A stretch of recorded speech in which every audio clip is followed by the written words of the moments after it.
A lot of steps over there. You know, it's a little bit of an old intro. I wonder if I need to update that, because, you know, I used to be a frequent guest on all those media outlets. But now, I don't know, maybe I'm an infrequent guest. I'm on once in a while.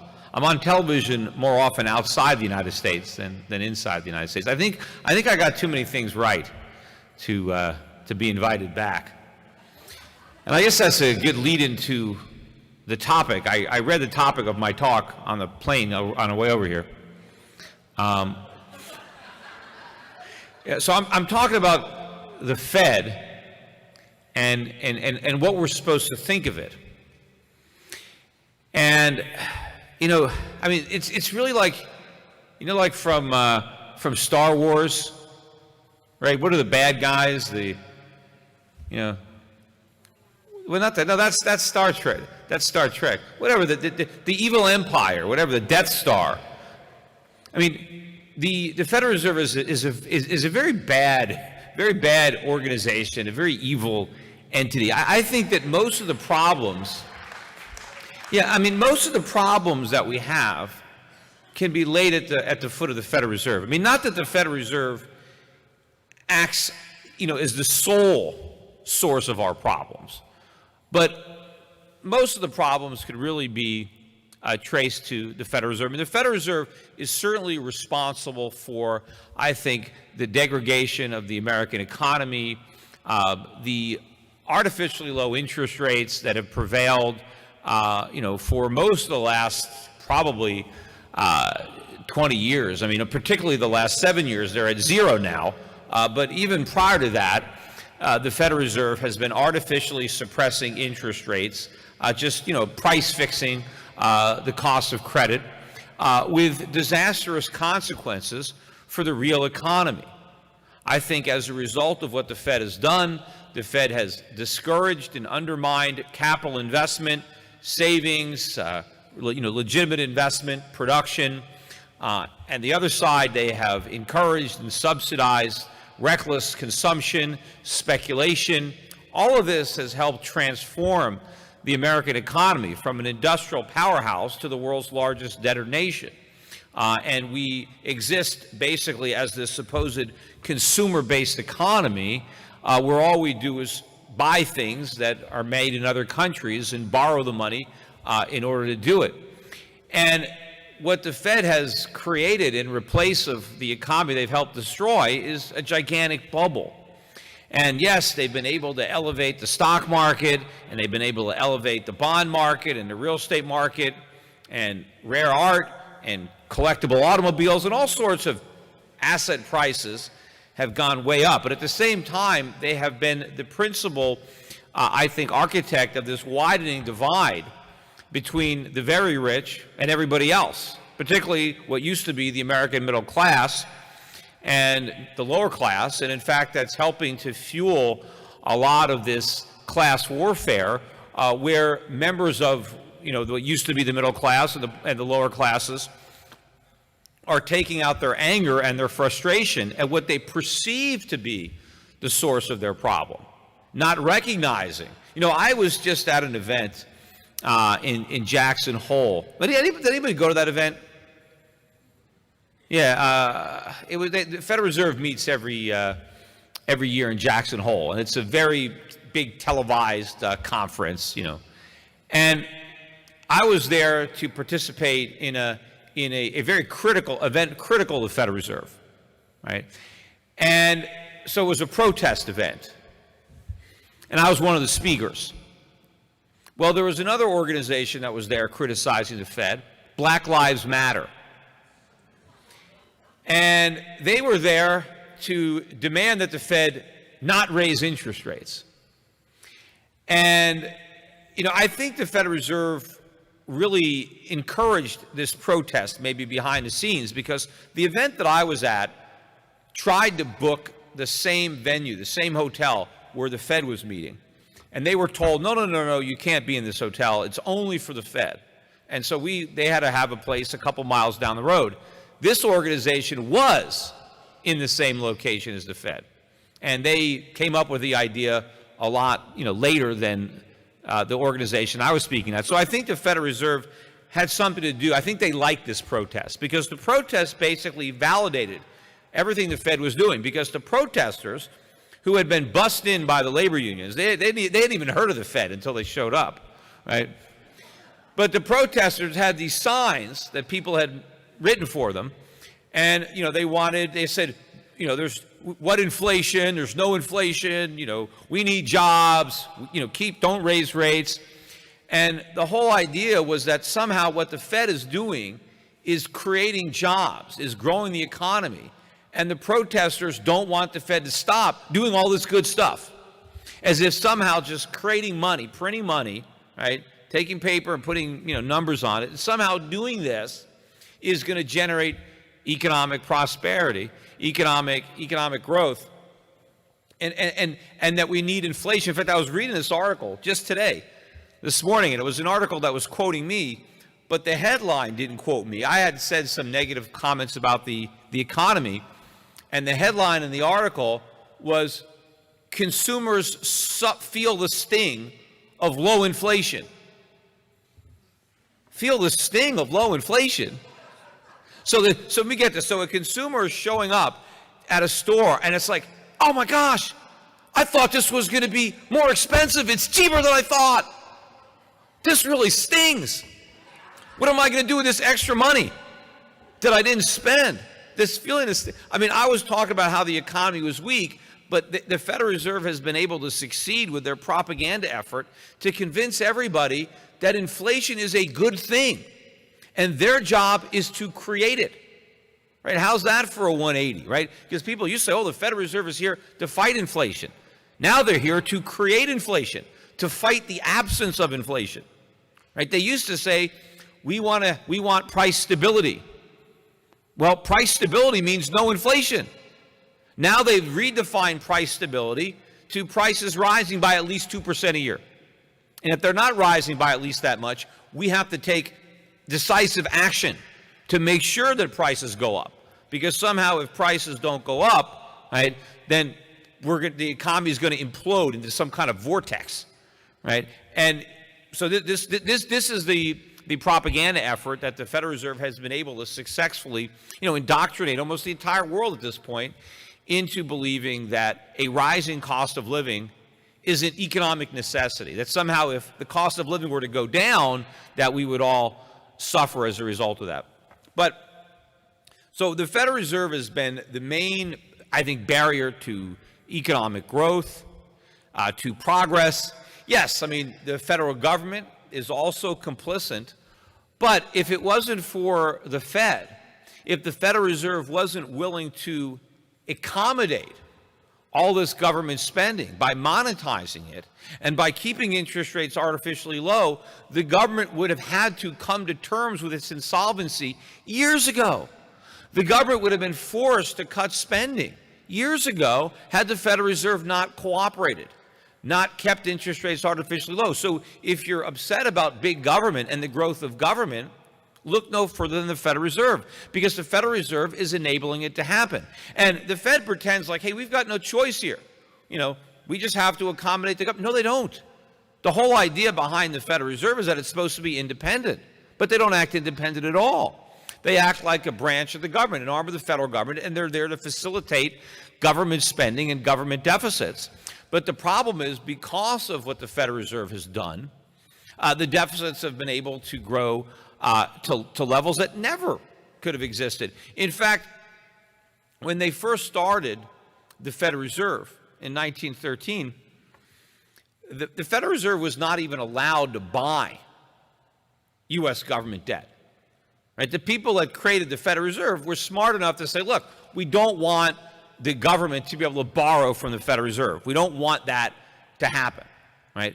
And so that was not part of the Federal Reserve's mission. And they probably wouldn't even be able to get the votes to create it if it was going to be an engine of inflation. But what happened, as often is the case, is we got ourselves into World War I.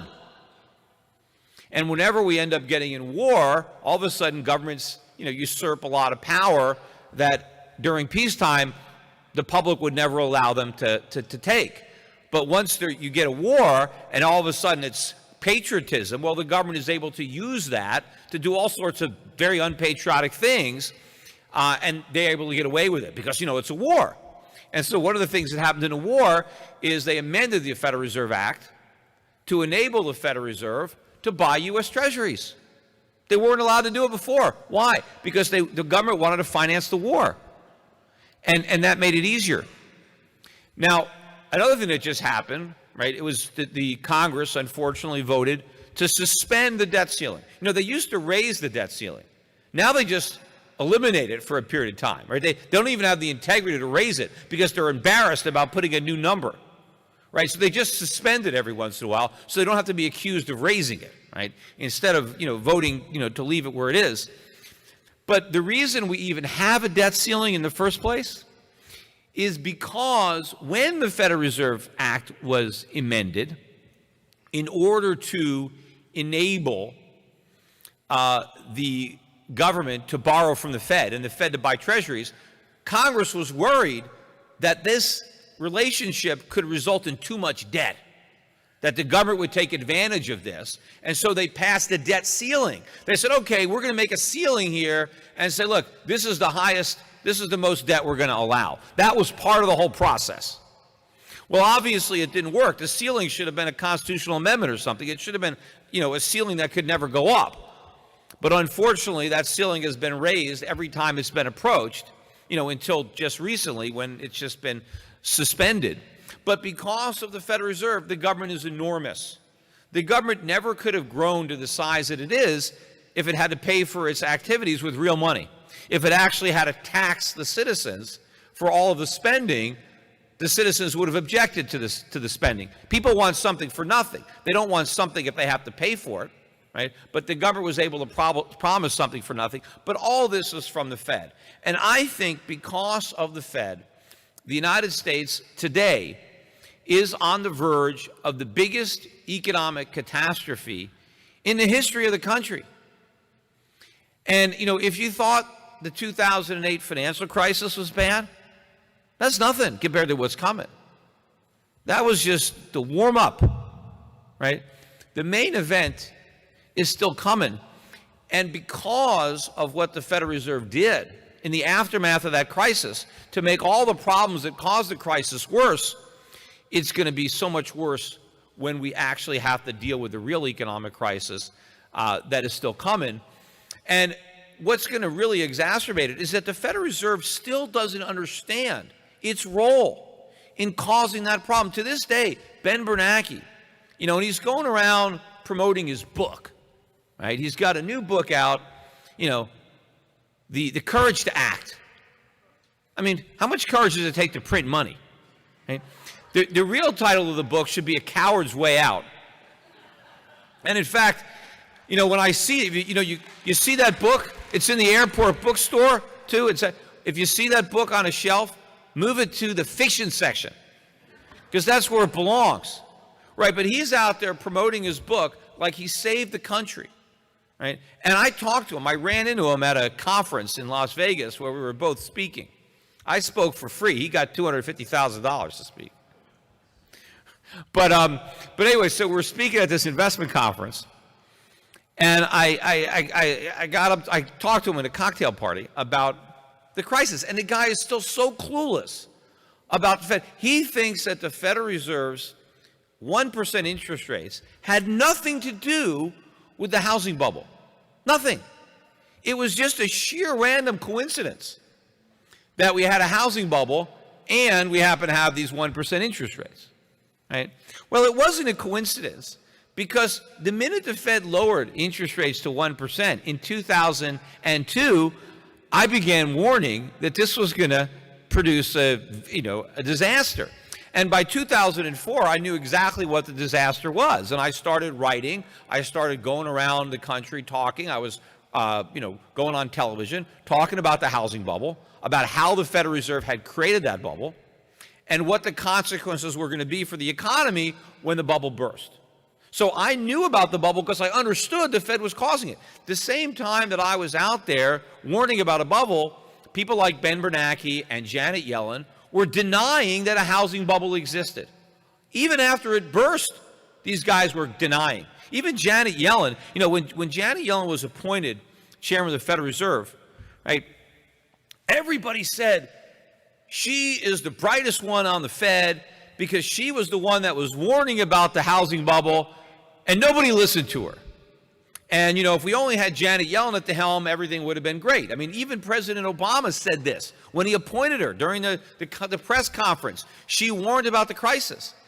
Right? Well, I actually did a little research on it, and I find out that she didn't warn about anything.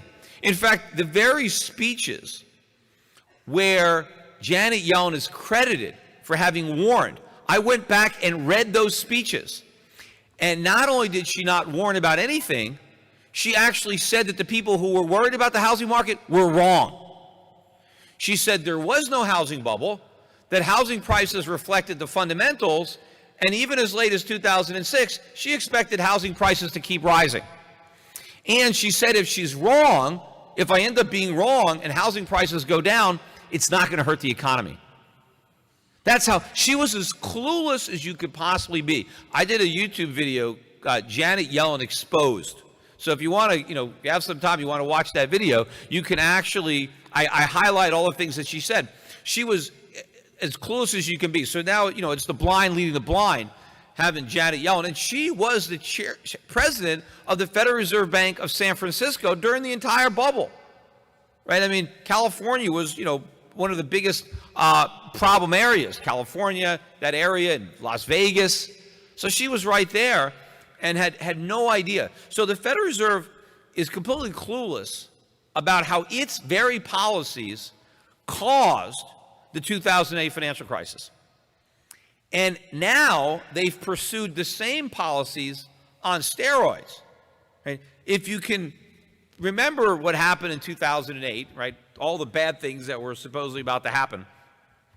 That resulted from the Federal Reserve keeping interest rates at 1% for, less than 2 years, a year and a half.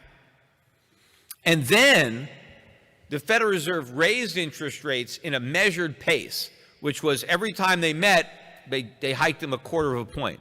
So it took another year and a half to get interest rates back up to 5%, where they were before the Fed slashed them to 1. And so it was during that 3 years, really, that the biggest part of the damage was done. That's when most of the subprime loans were taken out, the adjustable rate mortgages, the no doc, the interest only. I mean, all this was facilitated by the cheap money that was supplied by the Federal Reserve. And of course, once they got the speculative mania going, it just fed on itself, right? But they lit the sparks with that policy. And we had all this malinvestment that took place because interest rates were too low. Well, if the Fed did all that damage by keeping interest rates at 1% and then raising them back to 5% slowly, imagine the degree of damage that has been done over the last 7 years, where interest rates have been at 0 the entire time.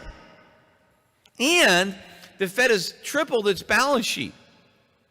How much more screwed up is the economy now than it was in 2008 before the crisis? And the crisis is the way the market tries to repair all the problems that the Fed has created, right? Well, there's a lot more problems now. The country is so much more indebted.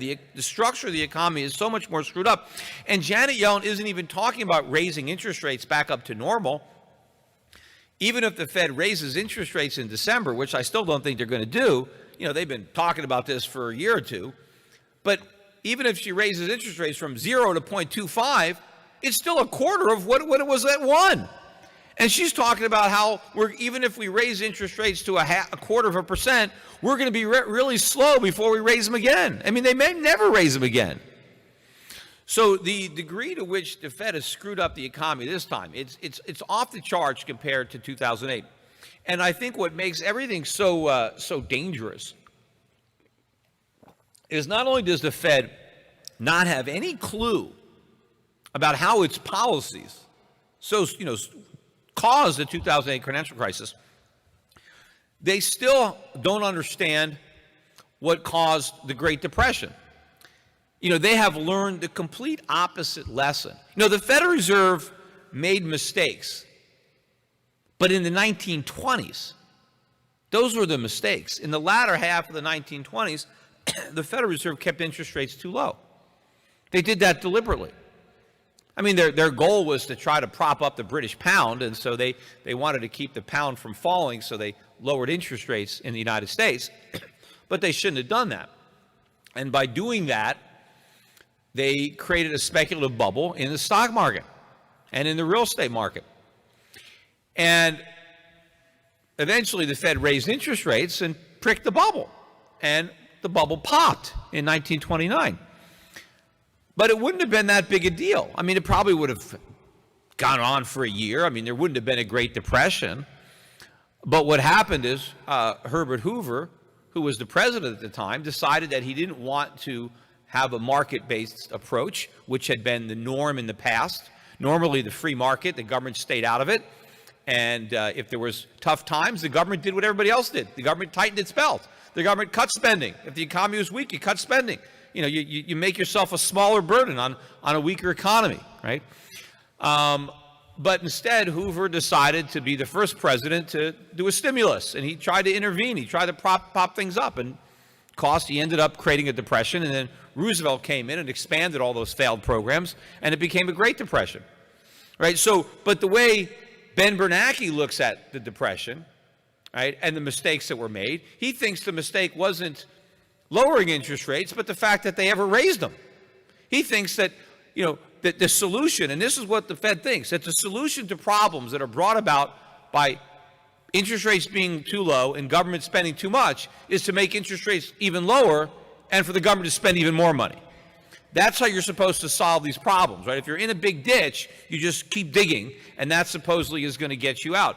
So this is the mindset of Janet Yellen and her cohorts at the Federal Reserve. So it is a very scary position to be in, given what's about to happen. Because when the last crisis happened, yes, the Federal Reserve was able to bail everybody out and postpone a lot of the pain, because a lot of the bad debt that was owned by the private sector is now owned by the government. And the government's liabilities have just skyrocketed. And so the next step is going to be a crisis at the sovereign level, right? Not at the private level, but at the government level, where the U.S. government is going to go through a crisis in the dollar and in the bond market, where people are going to lose confidence in the value of the dollar and the U.S. government's ability to pay its debts with money that has value. You know, right now, people aren't worried about the fact that we have an $18.5 trillion debt because they know that we could print money to pay it, right? They're not worried.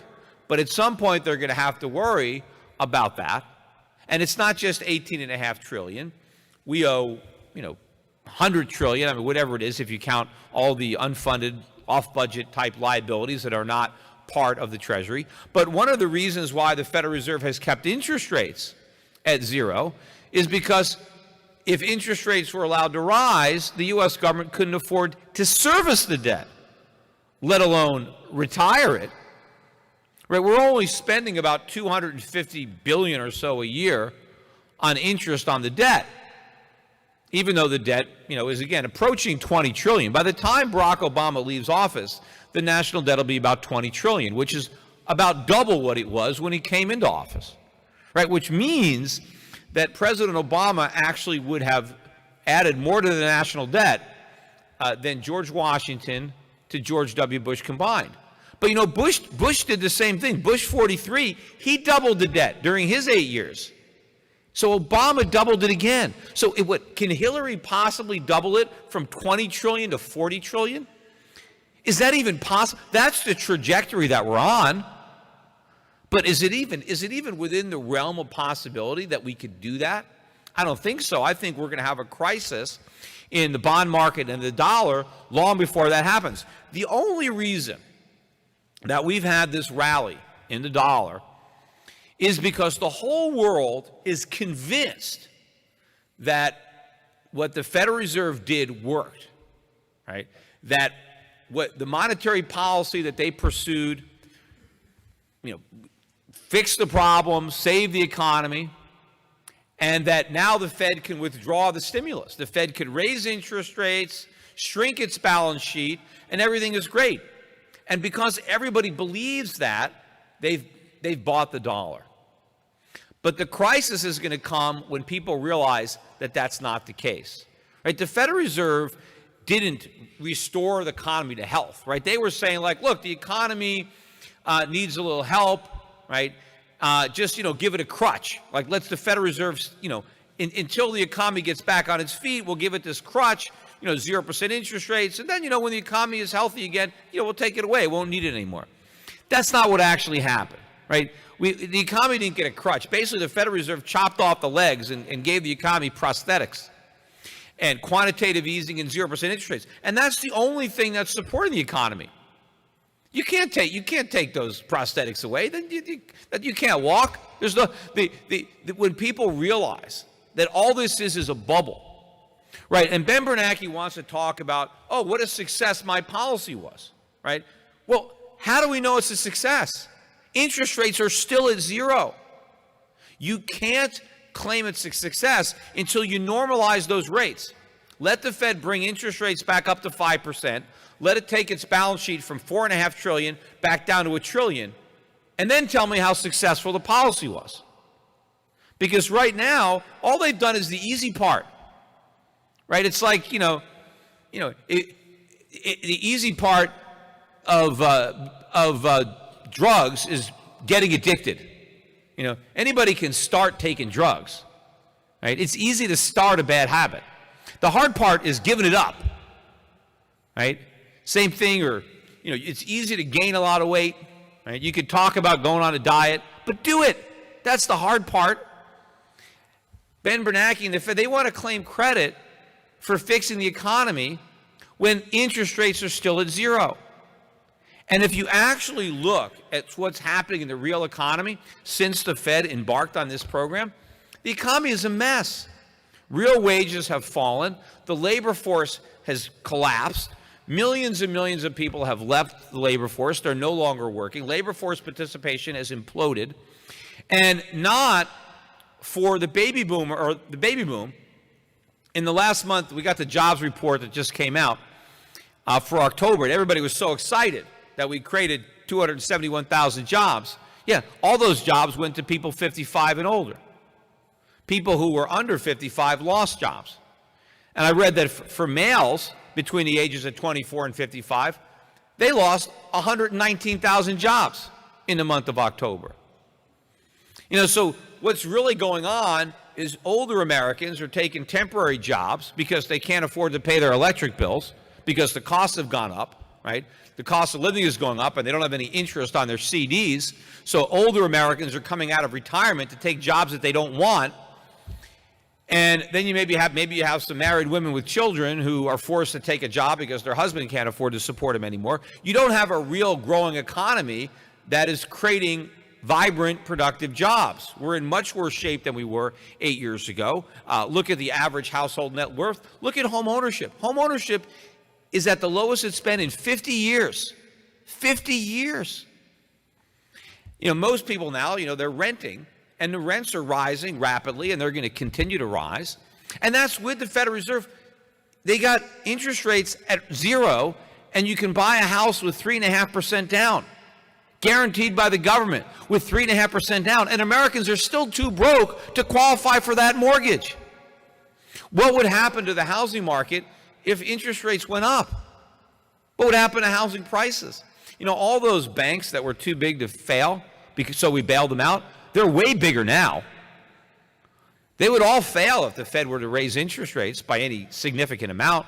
They're all exposed. We have a gigantic automobile bubble. We've got a student loan bubble. Here I'm talking at a college, right? Look, what do we got? 1.3, $1.4 trillion now. Student debt is growing off the charts, even though college grads can't even get jobs. Why are they buying all this money when there's no jobs? You got college kids waiting tables, driving taxis, tending bar. You don't need to go to college for that. But I think a lot of the people who are borrowing money don't even care about the college. They just want the money, and going to school is the way to get it. Because once you enroll, you can borrow the money. You use it to pay your rent. You can use it to buy groceries. but people are living off these college loans because there's no real productive economy beneath the surface. The Fed has just got this gigantic bubble. So what I think what's going to happen is either the Fed doesn't raise interest rates at all in December and continues to pretend that there's some point in time where they're going to do it. And I think the reason that they talk about raising interest rates so much is because they know they can't. If they could raise them, they just would have done it. But because they can't do it, they talk about it. But the one thing the Federal Reserve can't admit is that they can't raise rates. Because if they admit that, then the party's over. Because that's an admission of failure. The whole idea is that this is temporary. But I remember when the Fed first announced their quantitative easing program, I said that was it. I said this was a monetary roach motel. I said in the beginning that once you check in, you never check out, right? And I said that there was going to be more quantitative easings than Rocky movies. This is when they did the first one, right? So they had 6 Rocky movies, and by the way, a 7th one is about to come out. Stallone just made another one with Apollo Creed's kid. So, I mean, we're going to have more QEs than those Rocky movies. And how did I know that? How did I know from the beginning that they would do so many? Because I knew it wouldn't work. And because it wouldn't work, they would do it again, right? Because that's how government is. It's like I describe it as you're trying to put out a fire with gasoline, right? And so you pour some gasoline on the fire, and then the fire gets bigger. And you think, gee, guess I didn't pour out enough gas. Let me get some more. And then they pour more gasoline, and, but the thing is eventually, they burn down the whole forest, right? That is where we're headed. So the Federal Reserve keeps pretending it's going to raise rates, but it doesn't do it because it must realize, oh my God, if we raise rates, that's the party's over. What happened when they raised rates before we got the financial crisis of 2008? I mean, this would be much worse. So they pretend. So either they never raise interest rates and the market figures it out, or they do raise interest rates. They feel, okay, we'll just raise it by 1/4 of a point. That's it, just 1/4 of a point, and then we'll promise not to do it again, right? They might do that.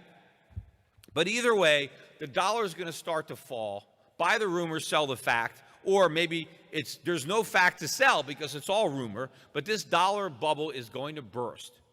And as it starts to come down, it's going to start to force up commodity prices. Oil prices are going to go back up. Other prices are going to go back up. And the CPI is going to start to rise above the Fed's 2% level. And remember, the Federal Reserve said, well, if unemployment gets below 6.5%, we're going to raise rates. That's what they said years ago. And when they said that, I said, no, they won't. Right? I said they're lying. I don't care where unemployment goes. They're not going to raise rates. And sure enough, unemployment, the way they measure it, is now 5%, and they haven't raised rates. Well, I think the same thing is going to happen with inflation. They say, well, 2%, we get to 2.5%, we get to 3%. They're not going to raise rates. What? Because they can't. Because we have too much debt. They don't want to bankrupt all these financial entities. But they're going to have to pretend, well, they're going to rationalize the inflation, or maybe it's transient, or they'll try to say that it's good for us. But the Fed's failure to raise rates and failure to deal with inflation is going to put more downward pressure on the dollar and accelerate the process. Meanwhile, you've got a lot of our creditors who have started already selling treasuries. The Chinese have sold over $100 billion worth of treasuries. Emerging market economies in South America and Southeast Asia, who accumulated trillions and trillions of dollars worth of U.S. treasuries in 2010, 2011, 2012. Remember that ridiculous currency war? Right? Everybody was trying to stop their currency from rising as we were debasing ours. And in order to do that, they had to buy all these treasuries. Well, now that everybody thinks the Fed's about to raise rates, the dollar has risen and all those currencies have plunged. And now their governments have all these treasuries, which on paper have now appreciated in their own currency. What are they going to do? You got the Federal Reserve saying, well, we're going to raise rates. Well, if they do raise rates, in theory, what happens to bond prices? Bond prices fall. So if you're a foreign central bank and you've got these huge profits in these U.S. treasuries, you're going to take them, especially when you know that it's a gigantic Ponzi scheme, because you know that the government can never pay back any of that money, right? I mean, so the only way to get out is to sell. There's no redemption that's even possible. But I don't think that the foreign central banks that bought up all these dollars last time around, they're not going to fight currency World War II. They're going to let the dollar fall. And that means the dollar's decline is going to be much greater the next time around. And I think people are going to get the message, because we've already had this expansion has gone on for about 6 years. And the typical length of a U.S. economic expansion is maybe 5 years, I forget, but we're already beyond it, right? And yes, it is the weakest recovery ever, but I don't think it's going to be the longest, too. I have a pretty good feeling that by next year, we'll be in a recession. Maybe if the Fed does QE4 early enough next year, they can postpone that recession until after the 2006 elections. But that recession is coming. And when the dollar starts to fall, because we're not going to have all this support from foreign central banks, it'll fall quicker. And then we're going to start to deal with the inflation in consumer prices. You know, a lot of people say, oh, you know, Peter Schiff was wrong because he predicted that there'd be inflation and we haven't had any. Well, the people who say that don't understand what inflation is, because we've had plenty of inflation. Inflation is the expansion of the money supply, right? That's the literal definition of inflate. Get an old dictionary and look it up. That's where the word comes from, inflate. It's when you inflate something, you expand it. Well, what are we expanding? Prices don't expand. Prices go up and they go down, but you can't inflate a price because prices don't expand. It's money supply that expands and contracts. So the money supply has been inflated. And prices do rise as a result of that, but sometimes different prices. I said the stock market went way up. Why is it up? Is it because corporations are earning more money? No. Is it because the underlying plant and equipment is more valuable? No. In fact, U.S. plant and equipment is the oldest it's been in over 60 years. I mean, we've neglected our plant and equipment. The value of our real assets is going down, even as the stock price is going up. That's all inflation that's caused that. Same thing with real estate prices. Same thing with bond prices, right? I just read, again, on a paper, some guy in Japan just paid $170 million for a photograph of a naked woman. I forget who the artist was, but it was the second most expensive Modigliani. Second most expensive painting ever sold, right? That price is way up. Well, sure. Where's all that money coming from to bid up these art prices? So the Fed is creating inflation, but also consumer prices are rising. Forget the way the government wants to measure it. Look at your own bills. Everything is getting more expensive. And, you know, given the contraction in the economy, given, you know, how weak the economy is, why aren't prices falling? Why doesn't somebody ask that question? You know, during the Great Depression of the 1930s, prices went down by 30%. And thank God for that. Imagine how much worse the depression would have been if prices went up. Prices going down relieves. You know, people say, oh, we need more consuming. There's not enough to, well, lower prices. That's how you get more demand, lower prices. Right? This is a university. They teach economics. Right? The most basic concept of economics is supply and demand. And that's a law. And what does supply and demand say? The lower the price, the greater the demand. But the Federal Reserve thinks it's the other way around. They think it's high prices that create demand. No, it's low prices. So if there's not enough of demand, prices need to come down.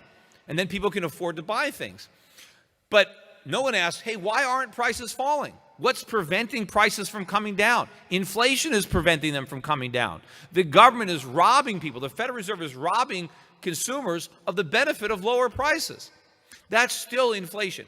But one of the reasons that the inflation that the Federal Reserve creates is not runaway inflation is because a lot of that money is offshore, owned by foreign central banks. And what do they buy with their excess dollars? They buy treasuries. They buy bonds. That's why bond prices are up in the stratosphere. But how does this work, right? The Federal Reserve prints money, and we use it to buy stuff. We buy real things, real products that you need factories to produce.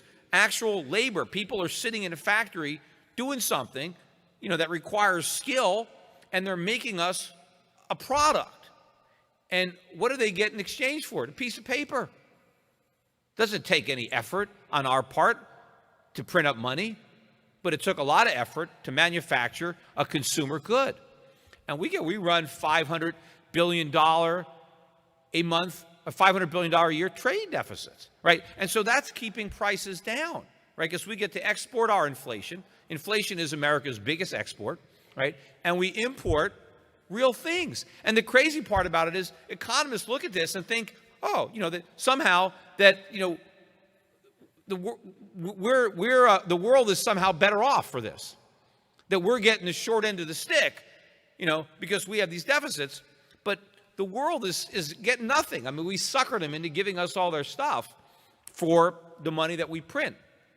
But when they lose confidence in that, when they realize, wait a minute, the Fed is stuck, the Fed can't raise interest rates, and in fact, if we've just gone through this 6-year or 7-year, whatever it's going to be, if we go from recession to recovery and back to recession, and the Fed has got interest rates at zero the entire time, that's going to show people that this is the new normal, that we are now so addicted to cheap money that even during a recovery, the Fed can't raise rates.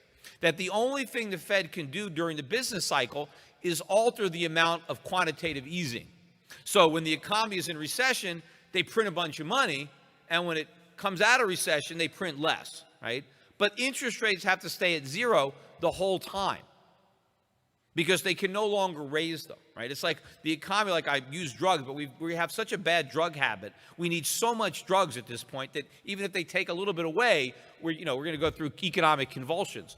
So when our creditors, our international creditors realize this, they will lose confidence in the dollar, and they're not going to want to warehouse dollars.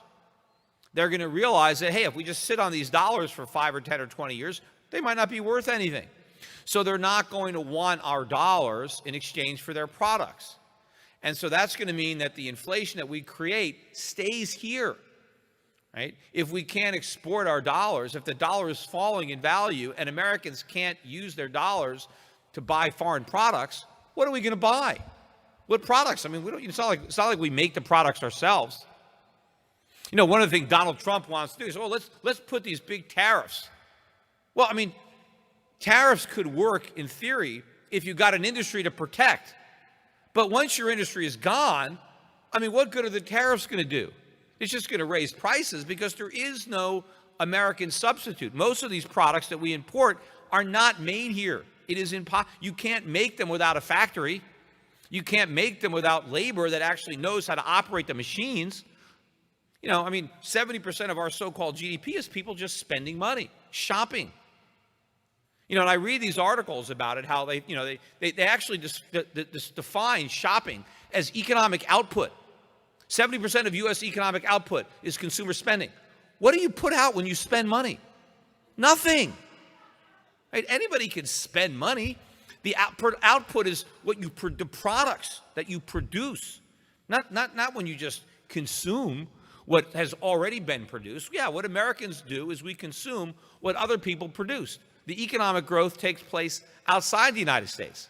We just borrow the money to pay for the stuff. So when foreigners lose confidence in the dollar, then the dollar is going to collapse, and all that inflation that we exported is going to come back. And then all the people that said, guys like Peter Schiff or the Austrians, they said, we were wrong because there's no inflation. We were right. They just don't know it yet. But by the time that inflation tsunami washes back up on our shore, it's too late to do anything about it. And you can't do anything about it. That's it, right? That genie is far out of the bottle. But if you just focus on the consumer price and not understand everything that's going on, you can be led to make the false conclusion that, hey, we can print all this money and there's no negative consequences. So let's just keep printing more, right? That's kind of what the Federal Reserve looks at. They print all this money, interest rates aren't going up, consumer prices aren't going up. Oh, I guess I can keep printing more. There's no ill effect. But if all of this happens with a big lag, and the reason the lag is longer is because of this international trip. The U.S. dollar is the reserve currency, and so it's going to take a long time for all this bad monetary policy to really blow up on us. But in the meantime, as I said, you can see the results on a smaller scale in the real economy. where the average American is suffering a decline in their standard of living, that we're not getting the savings and investment necessary for legitimate economic growth. And so instead, we substitute this bubble economy and we try to convince Americans to take on more debt and buy more stuff. And how have we done that? You know, with the auto bubble, right? Americans are borrowing all this money to buy cars they can't afford. Now car loans are like 7-8 years. People are taking out mortgages to buy cars. And that's with 0% financing, right? Everything people are buying, it's all on credit, right? And this is what's keeping it going. But there is a limit to how much credit people can take on. And at some point, of course, it's the lenders that impose a hard limit because they begin to realize that they can't get paid back. And when it comes to our global creditors, again, it's purchasing power that counts. Any sovereign that borrows in its own currency can repay its debts if the creditors don't care what the value of the money is, right? I don't think the Zimbabwe government defaulted on any of its bonds. It just paid them off in full. Who cares, right? You know, and there are plenty of situations where governments have borrowed in their own currency and then, you know, printed it. But people have given the United States a lot of slack in just assuming that we would right the ship and that we would one day, you know, come to terms with the debt. But I think it's because we've been able to get away with it for so long, there is no political will in Congress, the White House, or the Fed to actually do anything about the debt. Yeah, it's, you know, it's good talking. You know, you're going to have the Republican debate is going to be on Fox later today. And all the candidates are going to talk about, yeah, I want a balanced budget. Yeah, all these candidates, you know, when I ran for Senate, it was the same thing.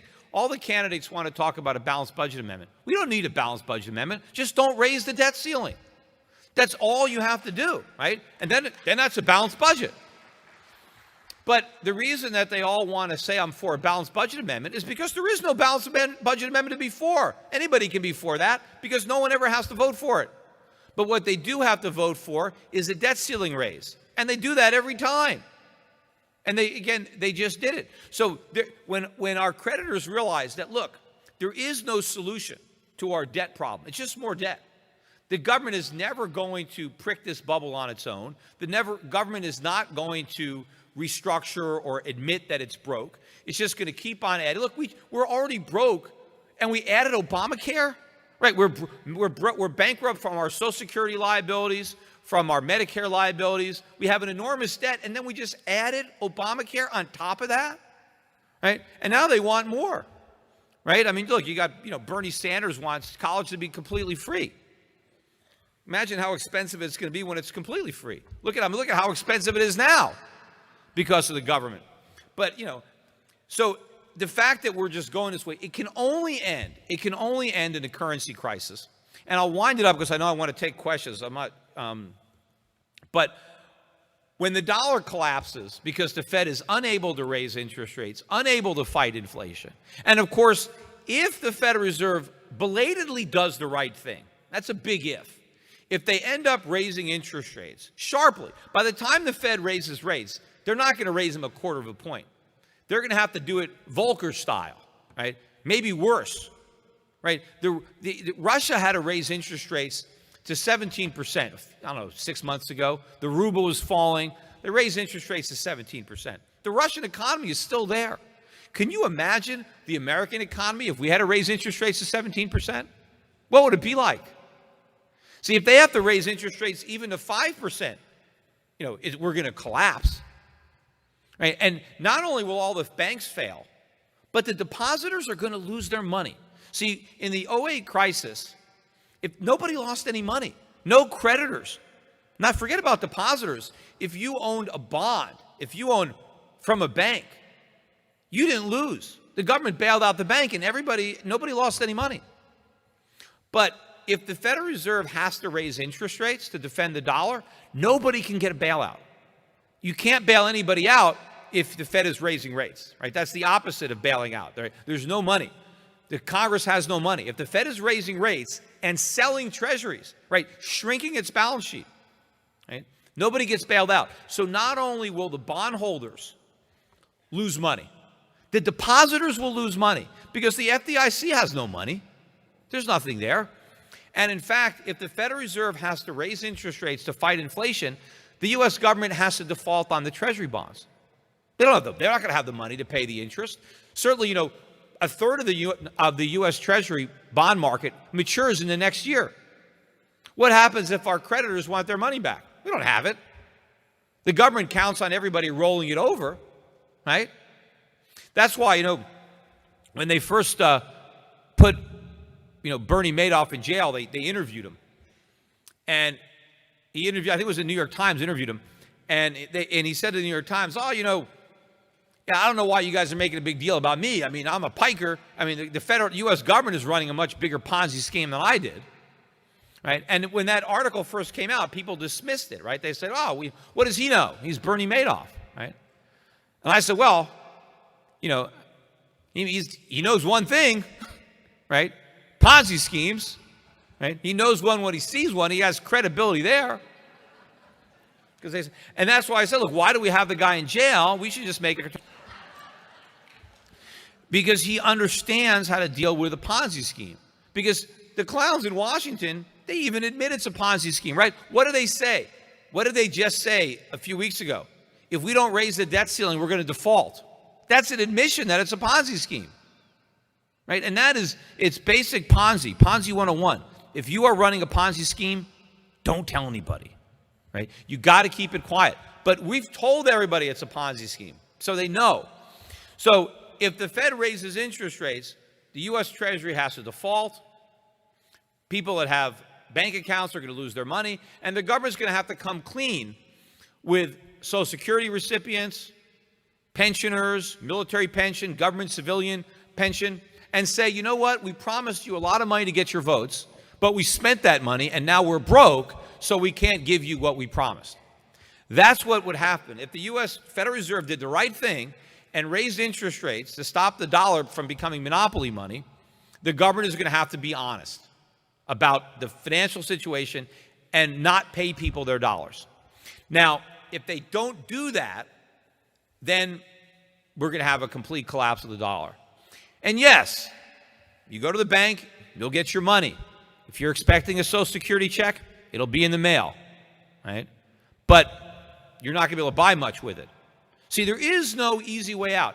If you borrow beyond your capacity to repay, the debts aren't paid. You can be honest about it and default, or you can be dishonest and inflate. But either way, the consequences are the same. The creditor doesn't get his money because the borrower is broke. So either you get your money and it doesn't buy you anything, or you get less money.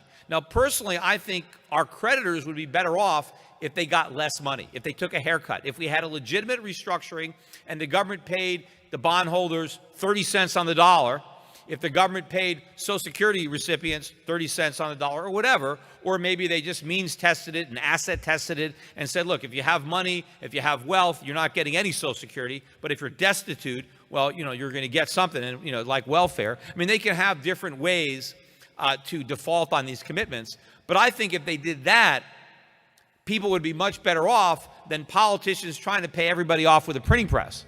Because then I think the real loss in purchasing power will be much greater. Yes, maybe you get 100 cents on the dollar, but maybe your 100 cents is worth 2 cents, right? That's a much bigger haircut than what would be the case if the government were to be honest. But hopefully, in the aftermath of this monetary crisis that is coming, we can finally learn from our mistakes and start over, right? Get rid of the Fed, take the power away from Congress. America became the wealthiest country in the history of the world without a central bank. We were on a gold standard. I mean, we didn't have a central bank until 1913, right? We went through the Industrial Revolution without a central bank. And yes, the momentum carried us through to the Second World War. But as the bank has grown and the government has grown in tandem with the Federal Reserve, our wealth has been dramatically diminished. We're no longer the world's wealthiest economy. We're the world's biggest debtor. Our economy is a complete disaster. And so hopefully, rather than what happened in 2008, see, in 2008, the government was successful in its, PR campaign or propaganda campaign, the government actually blamed that crisis on capitalism. They said, oh, we didn't have enough regulation. Oh, it was capitalism run amok, too much greed. The solution was more government. The Federal Reserve actually got more power as a result of the financial crisis, even though they created it, right? So hopefully when it blows up again, the government won't be able to blame the free market or what's left of it, And that is one of the successes of government is they infiltrate the free market, they screw stuff up, and then when their intervention causes a problem, they blame it on the free market. And they say, you see, this proves we need even more government. And then they get more government, and then they screwed up more. So hopefully this next crisis, enough people will understand the root cause of it, and we can have a backlash and go back to sound money and limited government and kind of reboot the economy and start over again. And believe me, we're in a big hole because of 50 years of this nonsense, because of, going off the gold standard and what this has done. But the good news is that capitalism works. And if we can get rid of enough government, with all the technology that we have today that we didn't have 100 years ago, if America could be so successful in the 19th century with capitalism, imagine how successful we can be in the 21st century. With the technology that exists today, imagine how much better capitalism would work. Imagine how much more rapidly we can raise the standard of living of our people if the government would simply get out of the way and let it happen. Thank you.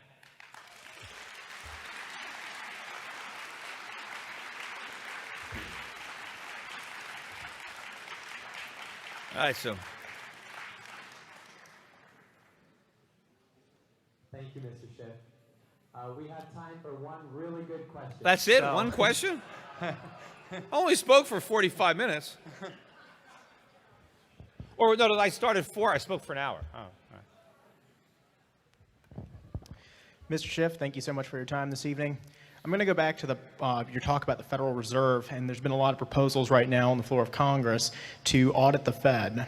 Three-part question. So, first of all, who should audit the Fed? What should they look at when they audit the Fed? And then finally, what do we do about it after they do? Thank you so much for your time.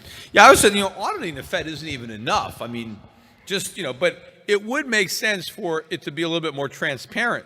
So the whole idea is to find out what exactly the Fed is doing, because they're very secretive. How much money are they creating and what are they buying? Because the Federal Reserve, you just let them buy whatever they want. Right now they're buying, not only are they buying treasuries, they're buying mortgages, they're buying consumer debt. You don't really want to allow an agent of government, which is really, look, the Federal Reserve is supposed to be a private bank, right? But in fact, it acts as if it was an arm of the government, and that's not what it's supposed to do. But if they could just print money and buy stuff, that's like nationalization. That's like the government just confiscating wealth. What's to stop the Federal Reserve from buying stocks, buying real estate? They can buy up the whole country, right? In fact, they're actually talking about doing that in Japan. They might end up doing that here, right? So I think auditing the Fed would be a good idea, just to kind of have a little bit better understanding of what's going on behind closed doors. But what really has to happen is, and it's not only just eliminating the Fed, but eliminating the functions. Because I don't want Congress to just do what the Fed is doing. What the Fed is doing shouldn't be done at all. And interest rates need to be determined by the market, not by a group of men behind a closed door. Does anybody think, interest rates are at zero. How can that possibly be the correct price? Zero. How can that be? Right? Would the market set interest rates at zero? Think about it too. Nobody is saving in America and everybody is borrowing. So interest rates should be high. Plus, we've got lots of debt. The more debt you have, the greater the chances are that you're not going to pay it back. So when interest rates go up, the market stops you from borrowing, right? That's how the market works, right? If there's a shortage of savings, then interest rates go up. That encourages more savings.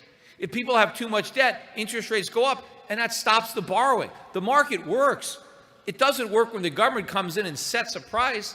Just like, look, we don't want the government to set the price of bread, because then there'd be shortages. There'd be long lines. Yeah, they had that in the Soviet Union, right?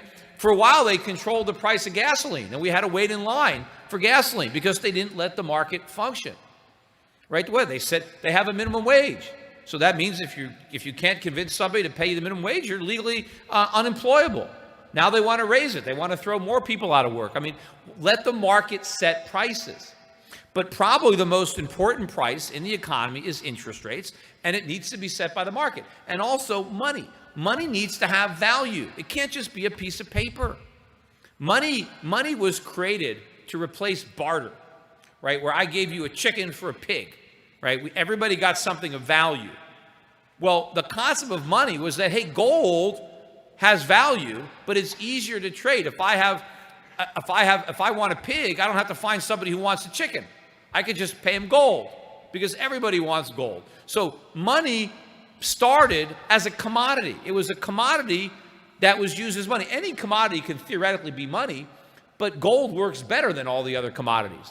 And that's why it became money for thousands of years. But what we got now isn't money. It's a substitute, but it doesn't work. It's just a piece of paper. Right? And initially, we talk about the Federal Reserve. Federal Reserve notes were backed 40% by gold, and they were redeemable 100% in gold and silver. If you had a $20 bill in 1913, it was redeemable. It wasn't a $20 bill. It was a $20 Federal Reserve note, payable. It was an IOU for $20, right? It was a note, which is a debt instrument, right? That's why they're called Federal Reserve notes, because it's a debt. It's a liability of the Federal Reserve. And what did the Federal Reserve owe you? They owed you $20. What was $20? An ounce of gold. That's what you were owed if you owned a Federal Reserve note. What do you own now if you have a Federal Reserve note? Nothing. What does the Federal Reserve promise to pay you for a $20 bill? Nothing. 2 10s, 4 5s. You know, you don't get anything. I don't even know why they call it a note. Yes, it's technically a liability on their balance sheet, but they're not liable for anything. They don't have to pay you anything. It's not real money. It was supposed to be real money, but it isn't anymore. It's no different than monopoly money. Next question. Thank you, Mr. Schiff. Yeah.